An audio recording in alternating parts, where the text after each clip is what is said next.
बिस्मिल्लाहिर्रहमानिर्रहीम, अस्सलाम वालेकुम रहमतुल्लाहि वबरकातुहू। उम्मीद आप लोग खैरियत से होंगे। और आ गया वो शका जिसका था बड़ी मुद्दत से इंतज़ार। आपको मैंने बताया था कि इंशाल्लाह हम लोग स्टार्ट करेंगे डिटेल के साथ केमिस्ट्री, फिज़िक्स और बायो। उर्दू मीडियम में, इंग्लिश में बाद में बारी आ जाएगी। फ़िलहाल उर्दू की ख़त्म करते हैं। बहुत लंबी एक्सरसाइजें हैं, बड़ा मुश्किल काम है, लेकिन अल्लाह ताला की मेहरबानी से ये चल पड़ा है सस्ता और मुकम्मल हो जाएगा।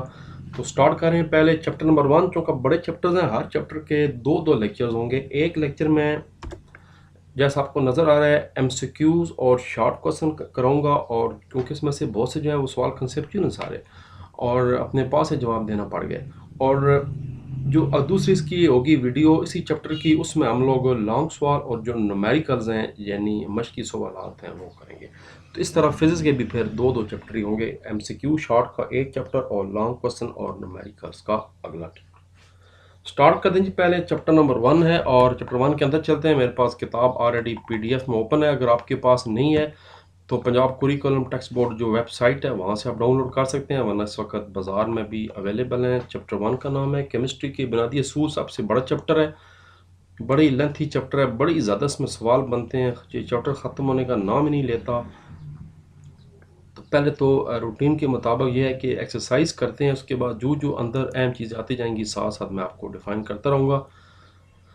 एमसीक्यू सबसे पहले है इंडस्ट्रियल केमिस्ट्री। आपको पता है बड़े पैमाने पर जो केमिकल तैयार होते हैं तिजारती पैमाने पर, उसको इंडस्ट्रियल केमिस्ट्री कहते हैं, जिसमें हमारा जनाब ये खाद फर्टिलाइज़र आ गया, उसके बाद फाइबर आगे बनता है, रेशा, फिर आपके ये जो पेट्रोल डीजल बनते हैं, रिफाइनरीज होती हैं, ये सारी केमिकल इंजीनियरिंग है, इंडस्ट्रियल केमिस्ट्री सारी ये जो है।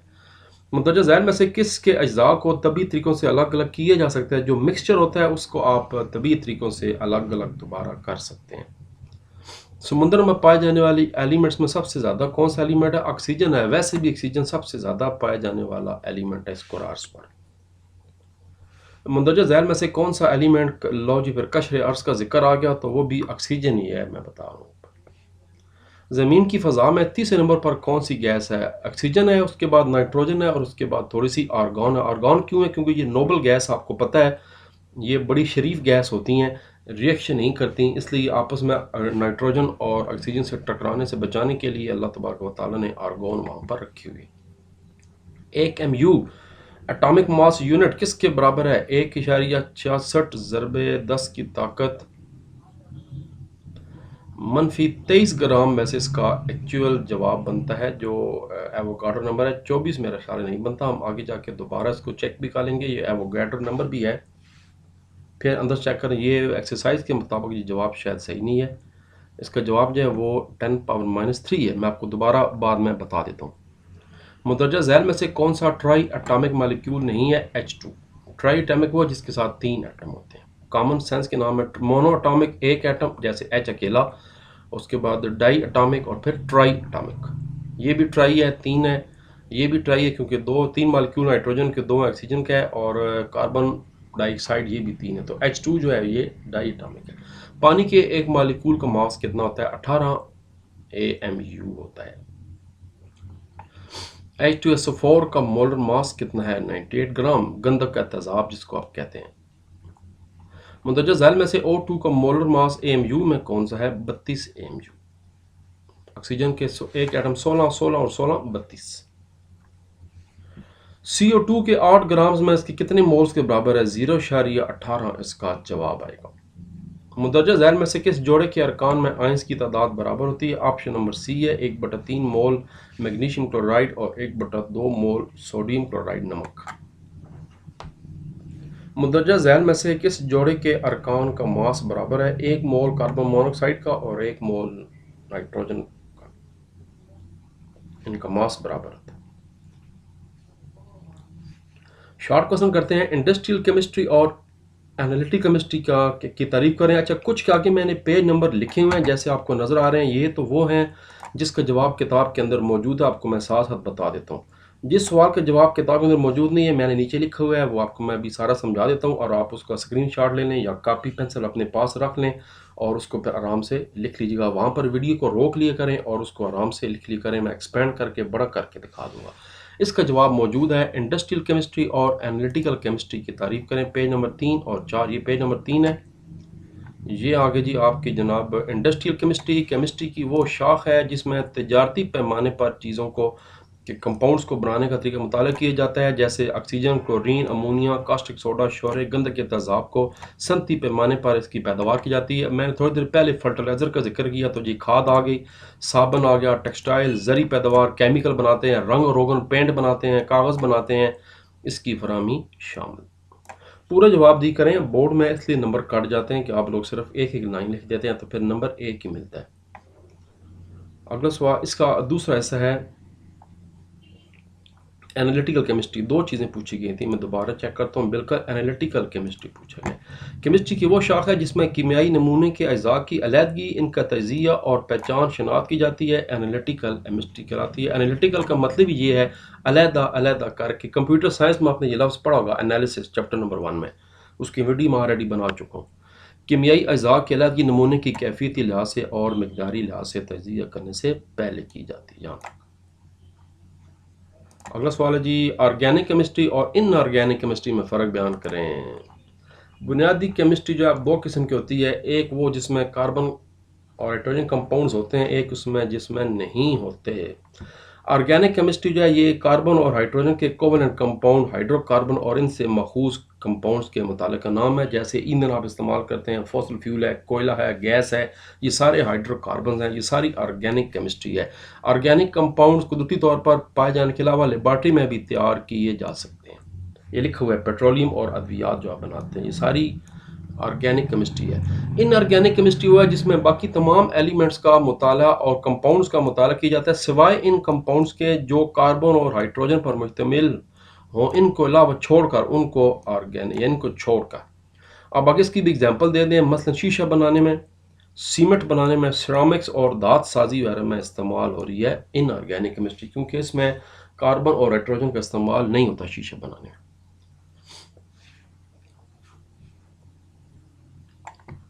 वैसे मैंने पढ़ा था कि मीथेन अमोनिया यूज़ होती है, अमोनिया हाइड्रोजन तो फिर यूज़ होती है, 12 किताब के मुताबिक फिर इसका ऐसे ही कल।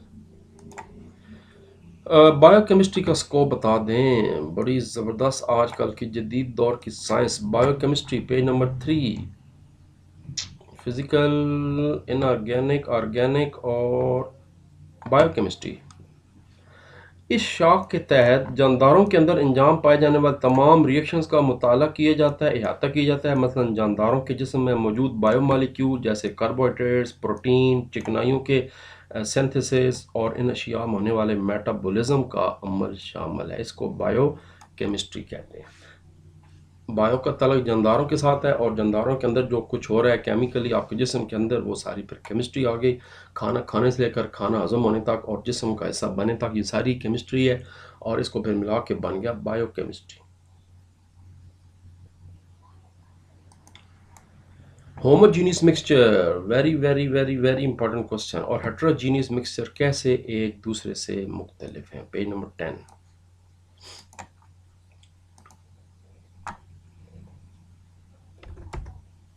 पेज नंबर 8 आ गया मेरे सामने, उसके बाद पेज नंबर 9 आ गया और पेज नंबर 10 आ गया जी।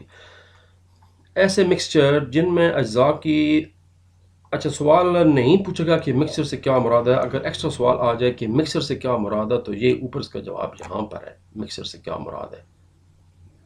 यहाँ तक जो है अलग कि ये मिक्सचर की डेफिनेशन है, एक्स्ट्रा सवाल है।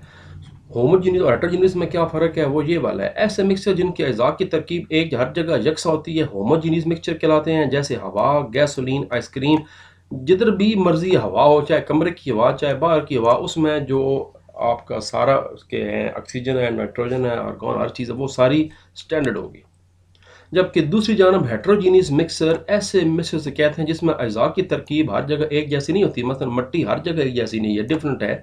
चट्टानें, पहाड़ हर जगह एक जैसी नहीं है। लकड़ी एक जैसी नहीं है हर जगह पर। किसी जगह किस तरह किस्म की लकड़ी है, खजूर की भी लकड़ी है, उसके बाद पीपल की भी लकड़ी है, टाली की भी लकड़ी है, मगर फ़र्क है उनकी कंपोजिशन में। ये हेट्रोजीनियस मिक्सचर है। ये भी एक्स्ट्रा सवाल आ सकते हैं कि हवा किसका मिक्सचर है। हवा nitrogen, oxygen, carbon dioxide, noble गैसों और नमी का मिक्सचर है। मट्टी मिक्सचर है रेत का, चिकनी मिट्टी का, मादनी नमकियात का, पानी का और हवा का। दूध मिक्सचर है पानी, शुगर, चिकनाई, प्रोटीन्स, विटामिन, मादनियात।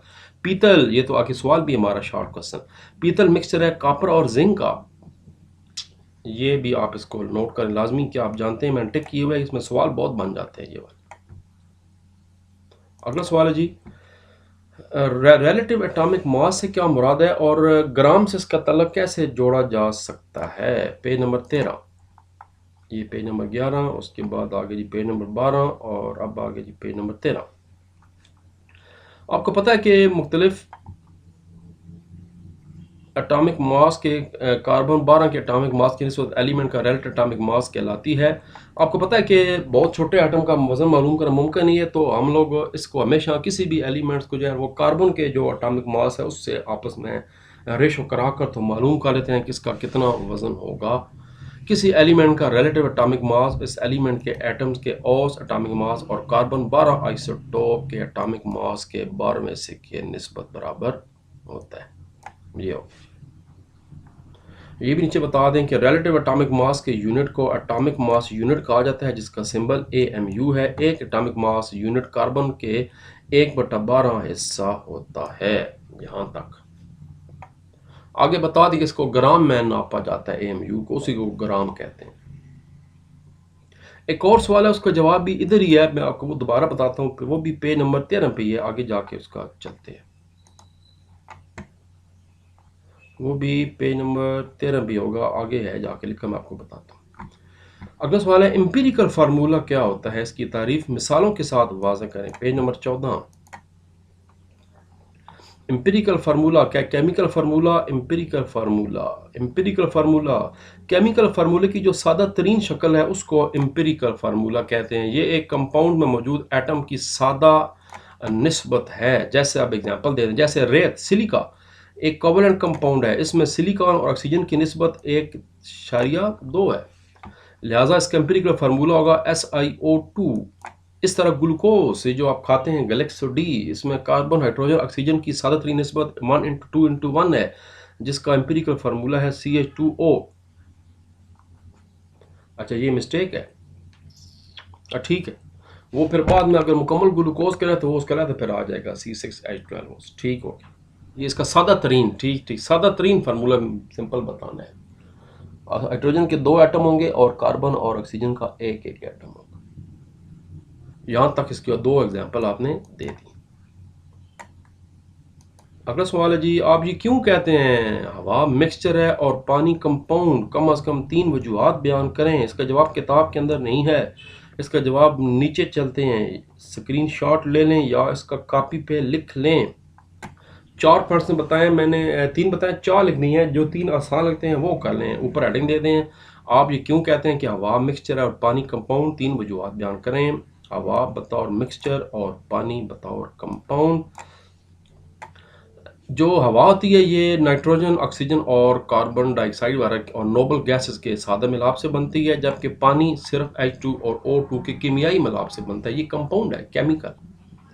इसके अज़ा अपनी खुशियात बरकरार रखते हैं। जब हाइड्रोजन और ऑक्सीजन आपस में मिल जाते हैं तो अपनी खुशियात बरकरार नहीं। तो कंपाउंड की डेफिनेशन ये है, ये एक नई शक्ल में वजूद में आ जाता है, जैसे पानी बिल्कुल एक नई डिफरेंट चीज़ है। इसके अज्जा को तरीकों से जुदा किया जा सकता है, तिब्बी के तरीकों से इसको तिब्बी तरीकों से जुदा नहीं किया जा सकता। इनकी तकरीब में होमोजीनियस और हेट्रोजीनियस दोनों सूरतें होती हैं, जबकि ये सिर्फ जो कंपाउंड है पानी ये होमोजीनियस होता है। स्क्रीनशॉट ले लें या इसको स्क्रीन को यहाँ पर रोक के कॉपी पेंसिल निकालें और उसको कर लें। इसको मैं साफ कर देता हूँ ताकि आप आसानी से स्क्रीनशॉट ले सकें। अगला सवाल भी जो है वो इसी के आगे है, वो भी किताब में नहीं है। 8वां सवाल है, हाइड्रोजन और ऑक्सीजन को एलिमेंट्स जबकि पानी को कंपाउंड क्यों कहा जाता है। अच्छा, पानी कंपाउंड इसलिए कहते हैं, ऊपर हम पढ़ चुके हैं ये वाला। अब इसमें एक नई चीज़ आ गई है, हाइड्रोजन और oxygen. Hydrogen oxygen basically elements हैं, ये कंपाउंड नहीं है, पहले तो फ़र्क ही ये है। और पानी बेसिकली कंपाउंड है, क्यों? क्योंकि हाइड्रोजन और ऑक्सीजन को मजीद तोड़ा नहीं जा सकता, इसलिए कॉमन सेंस है। पानी को आप तोड़कर बाद में केमिकल तरीके से आप उसको हाइड्रोजन और इलेक्ट्रोलाइसिस आपने पढ़ा होगा, उससे आप अलहदा कर सकते हैं। हाइड्रोजन की भी वैलेंसी होती है, ऑक्सीजन की अपनी वैलेंसी होती है, लेकिन पानी की वैलेंसी नहीं होती, कंपाउंड है। हाइड्रोजन ऑक्सीजन अपने सिंबल से पहचाने जाते हैं। हाइड्रोजन का सिंबल H है, यहाँ लिख लें आप, और ऑक्सीजन का सिंबल O है, जबकि पानी अपने केमिकल फार्मूले से पहचाना जाता है, जैसे H2O। हाइड्रोजन ऑक्सीजन अपनी खुशियात बरकरार रखते हैं, जबकि हाइड्रोजन ऑक्सीजन अपनी खुशियात बरकरार नहीं रख पाते और मिलकर एक नई शक्ल बनाते हैं जिसको पानी कहते हैं। इसका भी जनाब आप ले लें स्क्रीनशॉट या कॉपी पेंसिल, यहाँ पर रोकर। इसका ये भी तरीका होता है कि इस वक्त जहाँ वीडियो आपने रोकी है उसका टाइम नोट कर लें और कॉपी पे लिख लें, जब भी फिर टाइम मिले वहीं पर वीडियो लाइक करें डायरेक्ट और वहाँ से लिखना शुरू कर देंगे।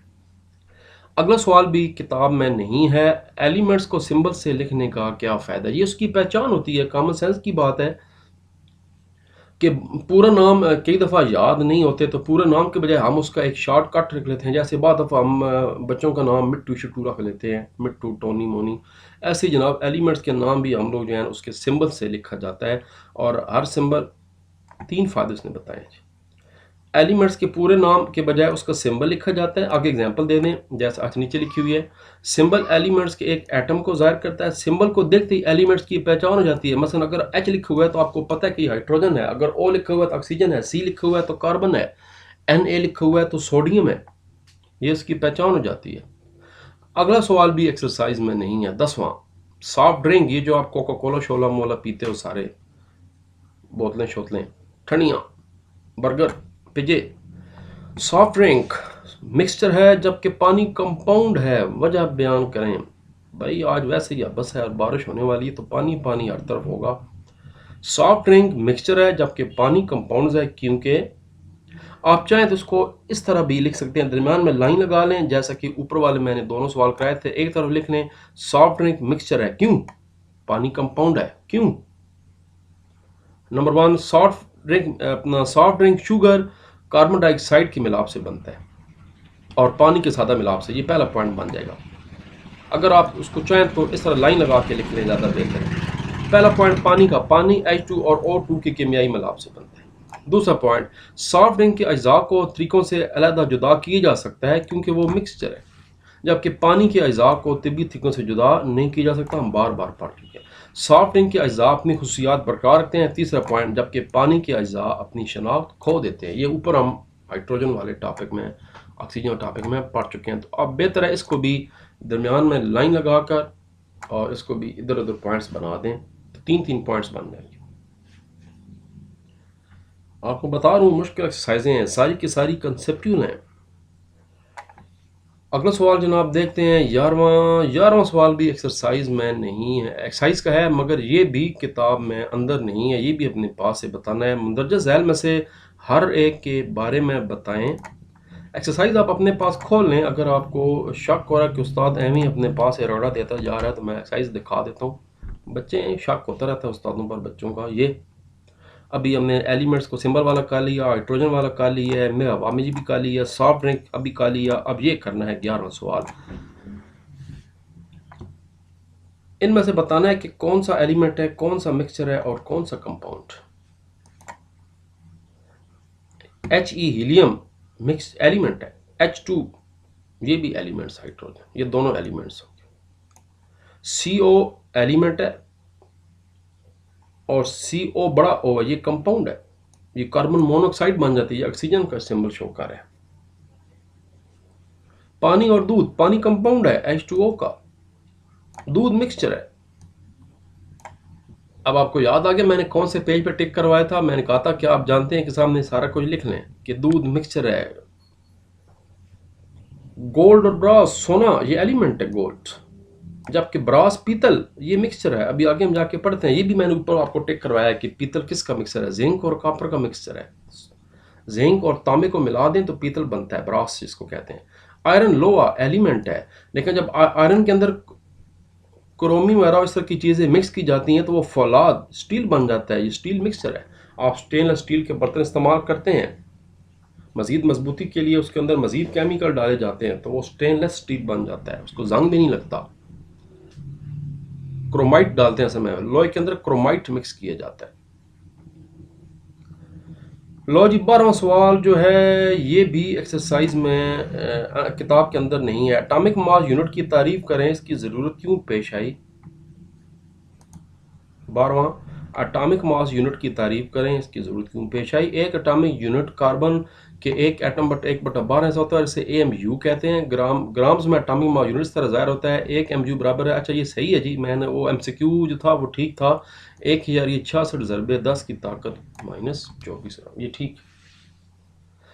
अब एटम का मास इतना कम होता है कि इसे तजर्बाती तौर पर मालूम करना मुमकिन नहीं है, लेकिन कुछ हालात ऐसे हैं जो हमें इस काबिल बनाते हैं कि हम मुख्तलिफ एलिमेंट्स के एटॉमिक मास को कार्बन 12 के एटॉमिक मास के साथ कंपेयर करके उसकी निस्बत मालूम कर सकें। इसी को चूँकि हम कंपेयर कर उसके साथ जोड़ते हैं, रिलेटिव करते हैं, तभी असल में इसका नाम है रिलेटिव एटॉमिक मास यूनिट कहलाती है। क्योंकि डायरेक्ट हाइड्रोजन का या हीलियम का इंतहाई छोटे हैं, इनका मालूम करना मुमकिन नहीं है, तो इनको हम फिर कार्बन के साथ रिलेट करते हैं। इसलिए किसी एटम का मास निकालने के लिए उसको कार्बन के रिलेटिव एटॉमिक मास के साथ मिलाने की ज़रूरत होती है। ये करना चाहिए इसका भी स्क्रीनशॉट ले रहे हैं और इसको नोट कर लें। ये मैं ये ग्राफ में इसका स्क्रीनशॉट ले लिया था, तो ये दोबारा चेक करें अगर रह गया तो, वरना वही बात है कि कापी पेंसिल निकाल। सबसे बेहतरीन ये है कि लिखा करें, स्क्रीनशॉट फिर बंदा भूल जाता है। कापी पेंसिल अपने पास रखें और साथ साथ करते रहें।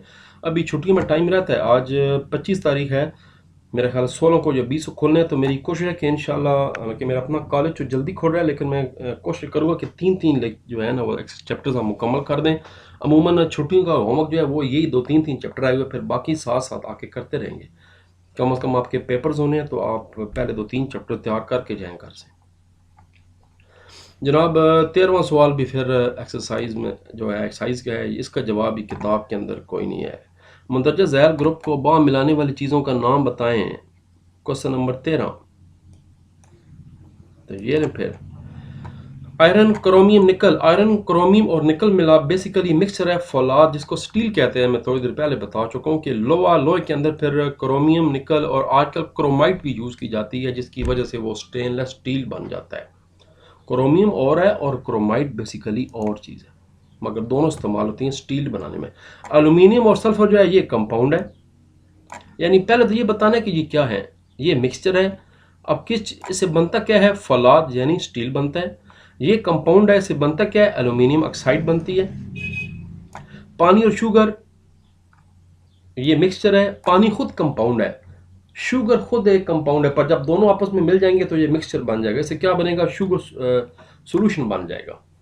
शिकंजी और आजकल मौसम है, बीच में नींबू डाल दो तो और ज़बरदस्त रिएक्शन बनेगा। काला नमक भी बीच में डाल दें। जिंक और कॉपर ये भी मिक्सचर है। इससे क्या बनता है, पीतल बनता है, जिसको ब्रास कहते हैं, पित्तल पंजाबी में कहा जाता है। 14वां सवाल जो है वो यहाँ पर नहीं है, इसका मतलब है 14वां सवाल एक्सरसाइज के अंदर है। तो फिर वापस जाते हैं, 14वां सवाल देखते हैं कि क्या है और उसका पेज नंबर क्या है। 14वां सवाल है जनाब, मॉलिक्यूलर फार्मूला और मॉलिक्यूलर मास और फार्मूला मास में फ़र्क वाज़ा करें। मंदरजा झैल में से कौन कौन से मॉलिक्यूलर फार्मूला हैं। पेज नंबर 15 और 16 निकालें। पहले तो यहाँ पर नोट कर लें कि जो H2O है ये मॉलिक्यूलर फार्मूला है, H2SO4 मॉलिक्यूलर फार्मूला है, जबकि सोडियम क्लोराइड और Ki पोटाशियम आयोडाइड शायद होता है, ये जो है फार्मूला मॉलिक्यूलर फार्मूला नहीं है। ये दोनों मॉलिक्यूलर फार्मूला हैं, इसमें डिफरेंट कम्बिनेशन है मॉलिक्यूल की। अब डेफिनेशन है पेज नंबर 15 और 16 पर। पेज नंबर 15 और 16, पेज नंबर 15 लो जी, मॉलिक्यूलर मास और फार्मूला मास, टॉपिक नंबर 1.2.5। एक मॉलिक्यूल में मौजूद तमाम एटमों के एटॉमिक मासेस का मजमू इस मॉलिक्यूल का मॉलिक्यूलर मास कहलाता है। मसलन पानी H2O का मॉलिक्यूलर मास है 18 AMU, जबकि कार्बन डाइऑक्साइड CO2 का मॉलिक्यूलर मास है 44 AMU। बस यहाँ तक। अगली बात, फार्मूला मास किसे कहते हैं। आयोनिक कंपाउंड सरुखी ठोस क्रिस्टल बनाते हैं और फार्मूला यूनिट से ज़ाहिर की जाते हैं। इस सूरत में एक शय के एक फार्मूला यूनिट्स में मौजूद तमाम एलिमेंट्स के एटॉमिक मासेस के मजमूए को फार्मूला मास कहते हैं। एक पूरे केमिकल फार्मूले का जो पूरे का पूरा मजमूआ आ गया एटॉमिक मास, उसको फार्मूला मास कहते हैं। मिसाल के तौर पर सोडियम क्लोराइड NaCl का फार्मूला मास, अब देखें ऊपर उसने मॉलिक्यूलर फार्मूला पूछा था, ये उसने मॉलिक्यूलर फार्मूला पूछा, तो यहाँ पर वाज़ा हो गया कि सोडियम क्लोराइड मॉलिक्यूलर फार्मूला नहीं, ये फार्मूला मास है। सोडियम क्लोराइड का फार्मूला मास ये है, कैल्शियम कार्बोनेट का 100 है, जबकि H2O मॉलिक्यूलर मास था, मॉलिक्यूलर फार्मूला था। दो सवाल हो गए, यानी ये भी बेसिकली दो सवाल मिलके बन गए। अगला जो सवाल है 15वां, ये भी किताब के अंदर नहीं है, 16वां भी नहीं है, 17वां भी नहीं है। तो ये तीनों जनाब इधर से करते हैं, उस्ताद के पास मौजूद हैं। कौन सा है जी? अच्छा ठीक, 15वां, 16 और 17वां नीचे लिखे हुए मैंने, ढूंढ लेते हैं। 15वां आ गया, 10 ग्राम एल्यूमिनियम में ज़्यादा एटम होंगे या 10 ग्राम फेरस यानी आयरन में ज़्यादा एटम, जिसको फेरस कहते हैं, Fe। पहले तो मोलर मास मालूम होना चाहिए। एल्यूमिनियम का मोलर मास 27 ग्राम है और फेरस का मोलर मास 56 ग्राम है। अब जनाब, अच्छा देखने से मेरे जैसे बच्चे, बल्कि मैं बच्चे नहीं, आप फिर भी अपने आप को बच्चे कह दो, वो ये समझेगा, अब कॉमन सेंस है जी, अगर एल्यूमिनियम का 27 ग्राम है, मतलब वज़न है, हालांकि ये वज़न ही, ये मास होता है, तो फिर जी उसके एटम कम होंगे और फेरस के एटम ज़्यादा होंगे, मगर ऐसा नहीं है। चेक करते हैं, फार्मूला आपको मालूम है, एल्यूमिनियम का दिया गया मास डिवाइडेड बाय एल्यूमिनियम का molar mass multiply by Avogadro number. Avogadro number आपको पता है। और जनाब आयरन का मोलर मास का भी फार्मूला यही होगा। इसका पहले तो इसका निकाल लें, 10/27 हो गया, और 10 क्यों 10 ग्राम दिए गए हैं ना, और नीचे 27 उसका मोलर मास है, ज़रबे 6.02, ये एवोगाड्रो नंबर है। 6.02 ज़रबे 10 की ताकत 23, ये एवोगाड्रो नंबर है। तो पीछे जवाब आ जाएगा कैलकुलेशन करने से 2.23 ज़रबे 10 की ताकत 23, पहला ये है। अगली बात, आयरन का निकालना है, आयरन का भी ऊपर 10 होगा और आयरन का मोलर मास जो है वो 56 होता है। इसको भी एवोगाड्रो नंबर के साथ मल्टीप्लाई कर दें, 6.02 ज़रबे 10 तक, ये बन जाएगा 1.075 ज़रबे 10 तक 29। ये 2.23 है और ये 1.07 है, तो फिर नतीजा क्या निकला कि 10 ग्राम एल्यूमिनियम है, एटमों की तादाद ज़्यादा है। ये हो गया जी स्क्रीनशॉट, जो आप फिर वीडियो को रोक कर लिख लें। अमूमन इसकी जब वीडियो चल रही हो उसका ज़्यादा अगर आप कर लें, 360 या 480 रेजोल्यूशन कर लें, तो फिर हर चीज़ बड़ी क्लियर नज़र आनी शुरू हो जाती है, अगर ख़ास करके वाईफाई लगा हो तो। अगला सवाल जी, ये भी चूंकि नहीं है बुक में, इसका जवाब है 9 ग्राम पानी में ज़्यादा मालिक्यूल होंगे या 9 ग्राम शुगर में मालिक्यूल। शुगर फार्मूला आपको पता है, C12H22O11 है, जबकि ग्लूकोज का फार्मूला C6H12O5 है, O6 सॉरी। हाँ जी, तो जनाब पहले तो वही फार्मूला आ गया, 9 ग्राम तो 9 ऊपर, और पानी का जो है वो होता है मोलर मास 18 होता है। ये वही फार्मूला जो ऊपर हमने इस्तेमाल किया, ज़रबे 6.02 ज़रबे 10 की ताकत 23 एवोगाड्रो नंबर है, तो ये हमारे पास आ गया 3.01 ज़रबे 10 की ताकत 23 मालिक्यूल। अगली बात, सेम फार्मूला है, ये मास ग्राम में निकला, एक ही चीज़ है। एवोगाड्रो नंबर आपको पता है, ये मालिक्यूल्स के लिए भी वही हैं, ये एटम के लिए भी वही हैं, ये कंपाउंड के लिए भी हैं, ये स्टैंडर्ड नंबर है, इस एटॉमिक मास यूनिट्स हैं। अच्छा जी, अगला जनाब फार्मूला शुगर का दिया गया मास, तो शुगर का जो मास होती है वो 342 होता है, और 9 ग्राम शुगर बराबर चाहिए, ज़रबे 6.0 होता है, ये जनाब बन जाएगा 0.158 ज़रबे 10 की ताकत 23, और पानी था 3.01 ज़रबे 10 की ताकत 23। नतीजा 9 ग्राम,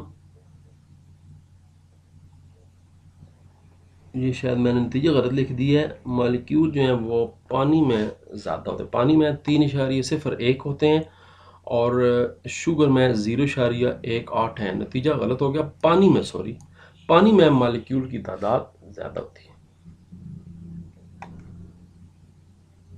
अगला सवाल, 1 ग्राम सोडियम क्लोराइड नमक में ज़्यादा फार्मूला यूनिट्स होंगे या 1 ग्राम पोटाशियम क्लोराइड में ज़्यादा होंगे, KCl। जनाब वही अब फार्मूला है कि सोडियम का मास और उसका मोल्डिंग मास, और 1 ग्राम उसने पूछा है, नीचे आकर 58.5, सेम एक जैसे फार्मूले साहब में लग रहे हैं। वही जवाब आगे 1.023 ज़रबे 10 की ताकत 22। Same formula Avogadro number, same Avogadro number हर जगह इस्तेमाल हो रहा है।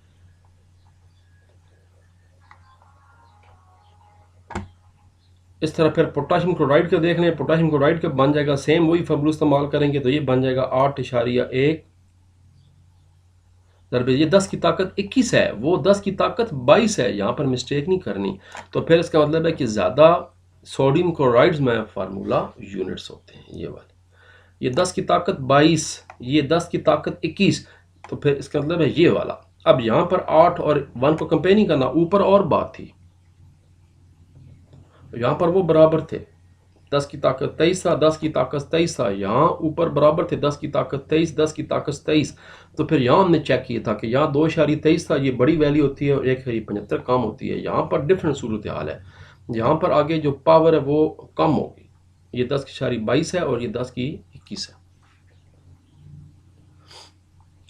लो जी 19वां सवाल है, 2 मोल हाइड्रोजन क्लोराइड में, आखिरी सवाल है, हाइड्रोजन के एटम ज़्यादा होंगे या 1 मोल NH3 में होंगे? इसको अमोनियम हाइड्रो भी कहते हैं। किसी शय के 1 मोल में, ये साथ इशारा भी दिए हुआ है, किसी शय के 1 मोल में किसी खास, अच्छा मैं देखता हूँ क्या पता एक्सरसाइज में इसके जवाब भी साथ साथ दिए गए हों। इनके जवाब साथ कौन दिए, खाली इशारे दिए गए हैं। चलो जी, तो जनाब हाइड्रोजन का 1 मोल जो है वो 1 मोल हाइड्रोजन के एटम के बराबर होता है, तो फिर हाइड्रोजन क्लोराइड के 2 मोल हाइड्रोजन एटम के बराबर होंगे। इस तरह NH3 का 1 मोल 3 हाइड्रोजन एटम के होगा, क्योंकि H3 लिखा हुआ है, तो साबित हुआ कि 1 मोल NH3 में हाइड्रोजन के ज़्यादा एटम होंगे, क्योंकि यहाँ पर H3 यहाँ पर आपको शो हो रहा है साथ 3, क्योंकि यहाँ पर एक H है ना हाइड्रोजन क्लोराइड का 1 मोल में। उसने पूछा था 2 मोल हाइड्रोजन के 2 मोल, तो एक H और एक और H, 2 हो गए, जबकि इस फार्मूले में 3 है, तो फिर ज़्यादा हाइड्रोजन के एटम NH3 में। जनाब ये मुकम्मल हो गया, और शुरू करने जा रहे हैं जी इंशाइया सवालात, मगर उसके लिए चाहिए अलहदा वीडियोस, और मिलते हैं थोड़ी देर के बाद अगले लेक्चर के साथ। अपना ख्याल रखिए। पाकिस्तान जिंदाबाद।